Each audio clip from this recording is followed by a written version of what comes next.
आपको समतुल्य बट्टा निकालने के लिए सीखिएगा। अंकित मूल्य से क्रय मूल्य निकालने के लिए सीखिएगा। क्रय मूल्य से अंकित मूल्य निकालने के लिए सीखिएगा। छूट प्रतिशत निकालने के लिए सीखिएगा। लाभ प्रतिशत निकालने के लिए सीखिएगा। हानि प्रतिशत निकालने के लिए सीखिएगा। सारा जो है कि मिक्स क्वेश्चन रहेगा, क्योंकि पहला और दूसरा क्लास में आप कॉन्सेप्ट सीख लिए थे। तो ये क्वेश्चन आपके सामने में जो दिख रहा है और ये इस तरह का क्वेश्चन रहता है, तो इसका बनाने का तरीका एकदम आसान होगा। इसका ट्रिक भी होता है, लेकिन ट्रिक आपको वहाँ पे याद रहेगा नहीं रहेगा तो इससे हमको कोई मतलब नहीं है। तो तरीका आप सीखिएगा कितना फास्ट क्वेश्चन सॉल्व होगा। और जो राज मैथ्स एंड टीचिंग सेंटर के चैनल को सब्सक्राइब नहीं किए हैं, कर लीजिएगा। तो देखिए कैसे इस तरह के क्वेश्चन को सॉल्व करिएगा। और बोला क्या गया है, तो क्वेश्चन में बोला गया 30%, 20%, 10% की छूट श्रृंखला के समतुल्य एकल छूट, मतलब कि 30, 20 और 10 जो दिया हुआ है, ये तीनों अलग अलग जो छूट है उसको इकट्ठे कितना छूट होगा ये चीज़ निकालना है। तो इसका भी फॉर्मूला होता है और बताया भी जाता है कि पढ़े भी होंगे। दो गो को एक साथ निकाल दीजिए, फिर दो गो से एक निकलेगा, फिर तीसरा को दोनों के साथ मिलाइएगा, तो बड़ा प्रक्रिया हो जाता है और समय ज़्यादा लग जाता है। तो उससे बचने के लिए उससे भी आसान तरीका है। तो देखिए ध्यान से क्या करिएगा। और ये चीज़ भी आप ध्यान में रखिएगा कि छूट किस पे मिलता है, तो अंकित मूल्य पे छूट मिलता है। तो ध्यान दीजिए, तो अंकित मूल्य हम यहाँ पे कुछ मान लेते हैं, तो 100 मान लेते हैं। तो 100 मान लिए, ये अंकित मूल्य मार्क प्राइस मान लिए, मार्क प्राइस मान लिए।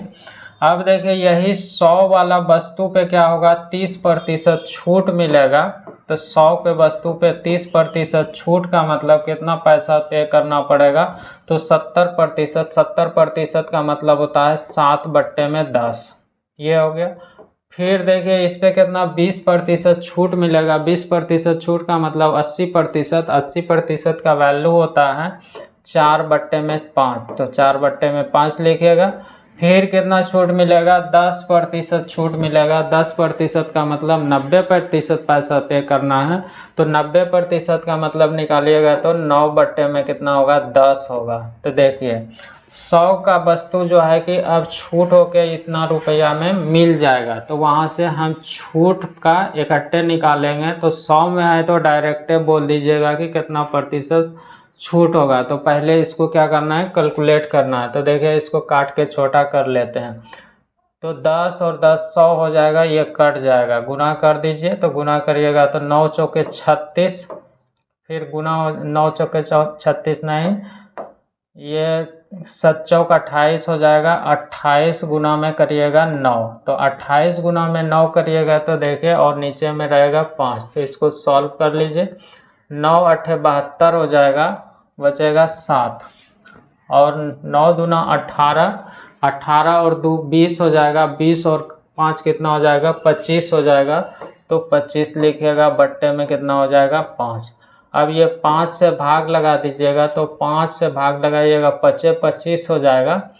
फिर नहीं लगेगा, 0 हो जाएगा। 5 चौके 20 हो जाएगा, मतलब कि इतना हो गया।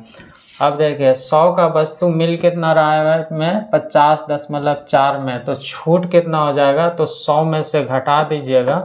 तो 100 में से यही घटाइएगा 50.4, तो ये कितना हो जाएगा, जैसे ही इसको घटाइएगा तो 49.6% हो जाएगा।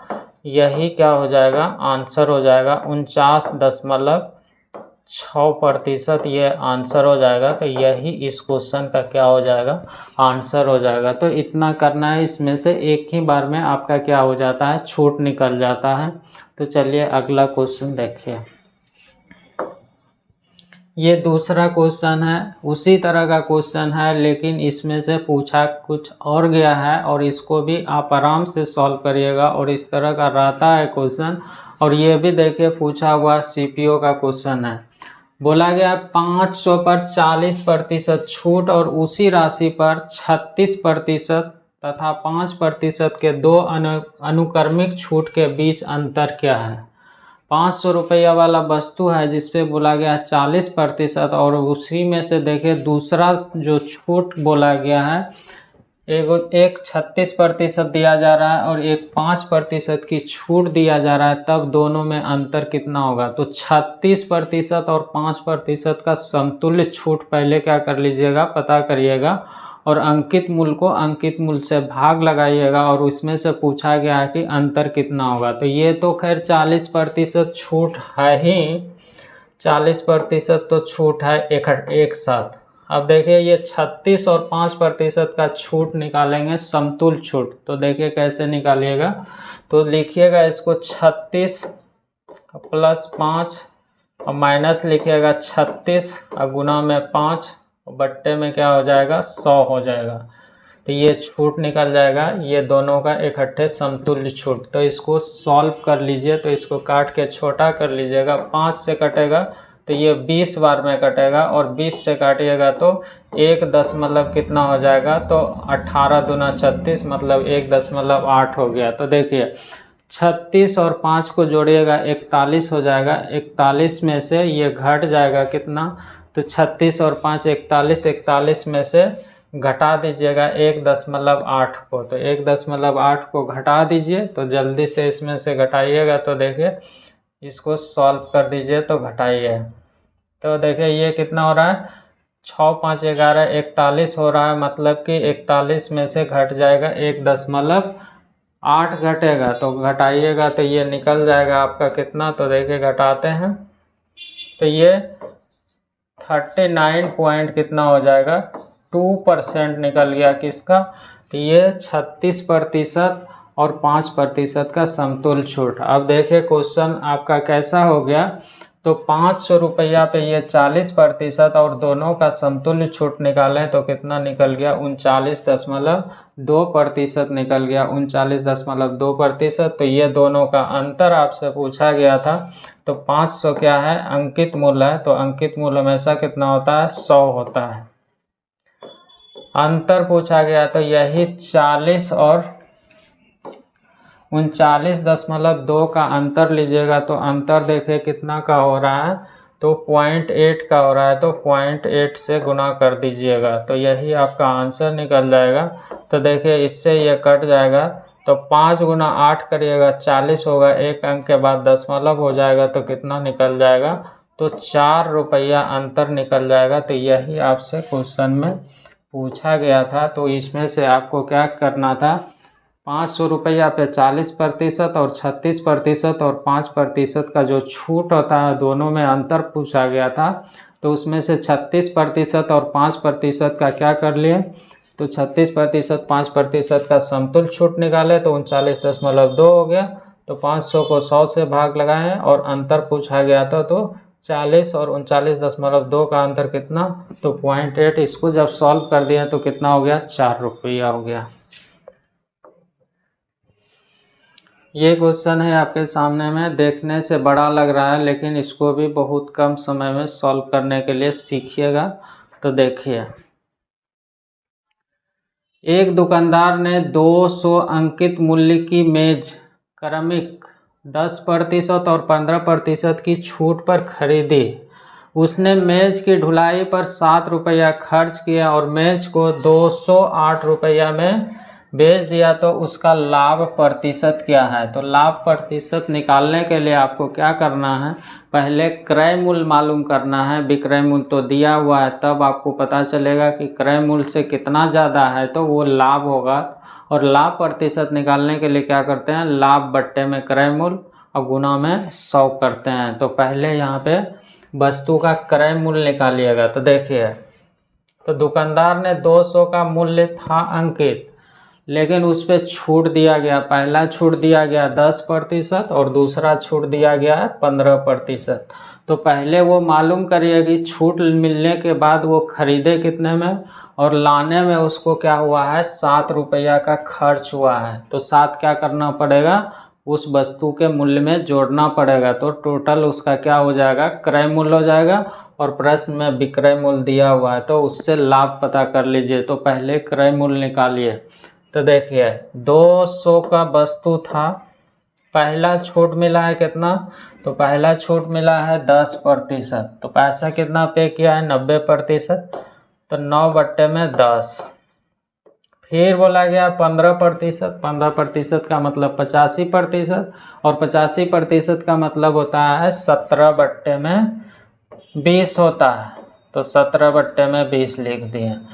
अब देखें, इतना तो उस वस्तु का क्या हुआ है, खरीदा गया इतना में, लेकिन 7 रुपया उसमें से क्या किया गया है, लाने में खर्च हुआ है। तो लाने में, माल ढुलाई में खर्च हुआ है, तो इसमें से 7 अगर जोड़ दीजिएगा तो ये क्या निकल जाएगा, सीपी निकल जाएगा। और एसपी प्रश्न में दिया हुआ है, कितना दिया हुआ है, तो 208 दिया हुआ, 208। तो इसको पहले सॉल्व कर लीजिए। तो देखिए, ये 20 गुना 10 200 हो जाएगा, ये कट जाएगा। तो 17 गुना 9 हो जाएगा 153।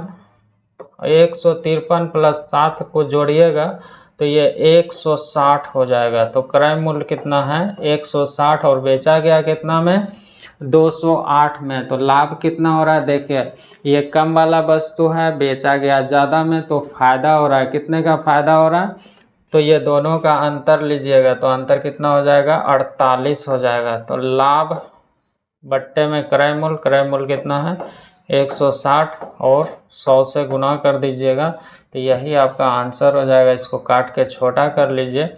0 से 0 कटेगा, 16 से काटिएगा 3 बार में, और 3 गुना 10 करिएगा तो कितना निकल जाएगा, 30% निकल जाएगा। तो यही आपका क्या हो जाएगा, इस प्रश्न का आंसर हो जाएगा। तो ऑप्शन कौन सा हो जाएगा, तो बी नंबर ऑप्शन हो जाएगा। तो चलिए अगला क्वेश्चन देखिए।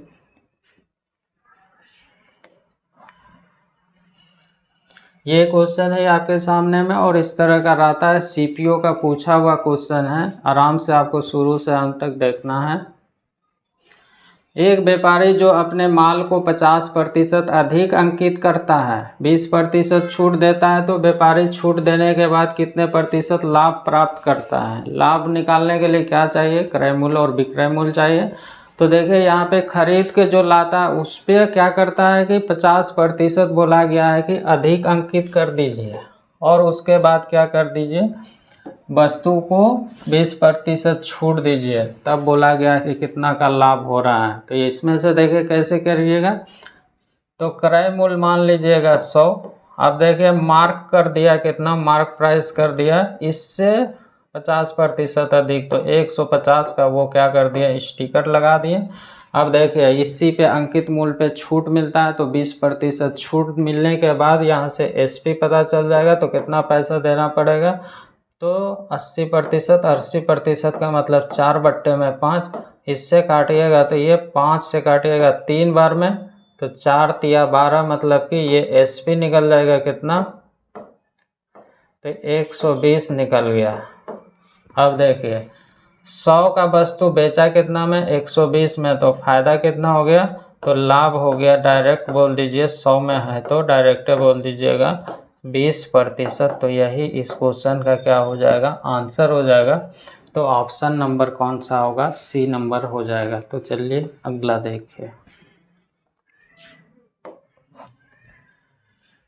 ये क्वेश्चन देखिए आपके सामने में, और ये बहुत ज़्यादा लाभ हानि का क्वेश्चन जो है कि सबसे ज़्यादा पूछा जाने वाला क्वेश्चन ये है, और इसको आप चाहेंगे तो बिना पेन चलाए हुए भी सॉल्व कर सकते हैं। पीछे भी ये क्वेश्चन आपका करवा दिए थे, और यहाँ पे भी देख लीजिए, क्योंकि ये बहुत ज़्यादा पूछा जाता है। एक व्यक्ति ने अपनी घड़ी 5% हानि पे बेची। यदि वह 56.25 अधिक में बेचता तो उसे 10% का लाभ होता, तो घड़ी का लागत मूल्य क्या है, ये चीज़ पूछा गया। तो देखिए यहाँ पे बोला क्या गया है क्वेश्चन में बोला गया कि घड़ी को अगर हानि पे बेचा जाता तो 56.25 अधिक में बेचता तो 10% का लाभ होता। पहले उसको हानि पे बेचा गया, अगर अब ज़्यादा में बेचा जाता है, ये जो 56.25 है, ये क्या है, विक्रय मूल्य का अंतर दिया हुआ है। तो देखिए विक्रय मूल्य का अंतर जो लाभ और लाभ में होता है वही हानि लाभ में होता है। तो प्रश्न में अंतर कितना दिया हुआ है विक्रय मूल्य का, 56.25, तो 56.25 लिखिएगा। और यहाँ पे देखिए विक्रय मूल्य में अंतर कितना है, तो ये हानि है, ये लाभ है, तो अपोजिट है तो जुट जाएगा। तो 5 और 10 कितना हो जाएगा, 15 हो जाएगा। क्रय मूल्य हमेशा 100 होता है, 100 से गुना कर दीजिएगा। इसको देखें दशमलव को हटाइएगा तो ये कट जाएगा, 15 से काटिएगा तो 15 से काटिएगा तो 15 45 हो जाएगा। अब देखें यहाँ पे बचेगा कितना, तो 11 बचेगा। अब 15 सत्ते 105 हो जाएगा, फिर बचेगा 7, 15 पचे 75 हो जाएगा, मतलब कितना हो जाएगा, तो इस प्रश्न का आंसर हो जाएगा 375। तो इस तरह से आपको क्या करना है, सॉल्व कर लेना है। इस तरह के क्वेश्चन को देख के भी आप बना सकते हैं। वहाँ पे विक्रय मूल्य में अंतर, ध्यान क्या रखना है कि लाभ लाभ और हानि हानि में जो अंतर रहता है, तो यहाँ पे विक्रय मूल्य को विक्रय मूल्य के अंतर से भाग लगा दिया, निकालना है क्रय मूल्य 100 से गुना कर दिया। ये क्वेश्चन है आपके सामने में, सबसे आसान क्वेश्चन है। और देखिए इसमें से क्या पूछा गया है, ध्यान दीजिए, ये भी सीजीएल का आया हुआ क्वेश्चन है। अंकित मूल्य 1200 वाली एक मेज एक ग्राहक को 1100 में बेची गई, तो मेज पर दी गई छूट की दर बताइए। छूट का दर पूछा गया, 1200 का वस्तु है और बेच दिया गया है कितना में, 1100 में बेचा गया है, तो कितना उसको छूट मिल रहा है, 1200 का वस्तु 1100 में ही मिल रहा है, तो मतलब कि 100 का छूट मिल रहा है। और छूट की दर बराबर में क्या होता है, छूट की राशि बट्टे में अंकित मूल्य गुना 100 करते हैं। तो छूट मिला है कितना, तो 1200 में 1100 को घटाइएगा, छूट हो गया कितना, तो 100, और बट्टे में अंकित मूल्य है कितना, तो 1200, और 100 से गुना कर दीजिएगा, तो यही क्या निकल जाएगा, छूट की राशि निकल जाएगा। अब देखिए इसको काट के छोटा कर लीजिएगा, तो 2 जीरो से 2 जीरो कट जाएगा, 4 से काटिएगा तो ये 25 हो जाएगा, और 4 से काटिएगा तो 3 हो जाएगा, तो मतलब कि 25 बट्टे में 3 हो गया, तो 8 पूर्णांक कितना हो जाएगा, 1 बट्टे में 3% निकल जाएगा। यही इस प्रश्न का क्या हो जाएगा, आंसर हो जाएगा। तो ऑप्शन नंबर कौन सा हो जाएगा, तो बी नंबर हो जाएगा। तो इस तरह से आपको फर्स्ट क्वेश्चन को क्या करना है, सॉल्व करना है। तो चलिए अगला क्वेश्चन देखें। ये क्वेश्चन है आपके सामने में, और शुरू में भी बताए थे अंकित मूल्य से आपको क्या करना है, क्रय मूल्य निकालना है। तो देखिए रहता है इस तरह का, और क्रय मूल्य दिया हुआ रहता है तो उससे अंकित मूल्य पता करते हैं। तो देखिए ये अपने आप में अलग टाइप है। एक वस्तु का अंकित मूल्य 500 रुपया है, एक दुकानदार 5% का छूट देता है और फिर 25% का लाभ कमाता है, तो पूछा गया है वस्तु का क्रय मूल्य क्या है। तो क्रय मूल्य कैसे निकालिएगा, ध्यान दीजिए, ये जो अंकित मूल्य है, अंकित मूल्य से 5% छूट पे क्या कर लीजिएगा, विक्रय मूल्य निकाल लीजिएगा। जब विक्रय मूल्य मालूम हो जाएगा तो 25% लाभ से क्या कर लीजिएगा, क्रय मूल्य निकाल लीजिए। तो पहला काम क्या करना है, जब भी आपको अंकित मूल्य दिया हुआ है और छूट दिया हुआ रहता है तो उससे क्या करिए, पहले विक्रय मूल्य निकाल लीजिए। तो देखिए विक्रय मूल्य निकालते हैं, तो 500 अंकित मूल्य है, 100 से भाग लगा दिए, निकालना है हमको क्या, विक्रय मूल्य। तो 5% छूट का मतलब विक्रय मूल्य कितना, तो 95, ये विक्रय मूल्य हो गया। अब देखिए विक्रय मूल्य को विक्रय मूल्य से भाग लगाएंगे, तो 25% लाभ, 25% लाभ का मतलब विक्रय मूल्य कितना, 125, और क्रय मूल्य कितना, 100। तो यहाँ पे विक्रय मूल्य हो गया इतना, और विक्रय मूल्य 25% लाभ का मतलब 125। तो विक्रय मूल्य को विक्रय मूल्य से भाग लगा दिए, निकालना है उससे गुना। तो क्वेश्चन में पूछा गया क्रय मूल्य, तो 100 से गुना कर दीजिए, बस इसको सॉल्व कर दीजिए। तो देखिए 100 से 100 कट जाएगा, 25 से काटिएगा ये, फिर 5 से काटिएगा तो ये 19 हो जाएगा, और 5 से काटिएगा तो ये 25 हो जाएगा, 25 से काटिएगा तो 20 हो जाएगा, 20 गुना 19 करिएगा तो 19 दूना 38, मतलब कितना हो जाएगा, तो 340 हो जाए 380 हो जाएगा। तो यही इस प्रश्न का क्या हो जाएगा, आंसर हो जाएगा। तो इसमें से क्या कर दिया, अंकित मूल्य दिया हुआ था, छूट दिया हुआ था, तो उससे विक्रय मूल्य निकाल लिया, विक्रय मूल्य को क्या कर दिए, विक्रय मूल्य से भाग लगा दिया, निकालना है क्रय मूल्य, तो क्रय मूल्य 100 हो गया। इसको जब सॉल्व कर दिए तो 380 हो गया। तो आज भर इतना ही। जो राज मैथ्स एंड रीजनिंग सेंटर के चैनल को सब्सक्राइब नहीं किए कर लीजिएगा। थैंक्स।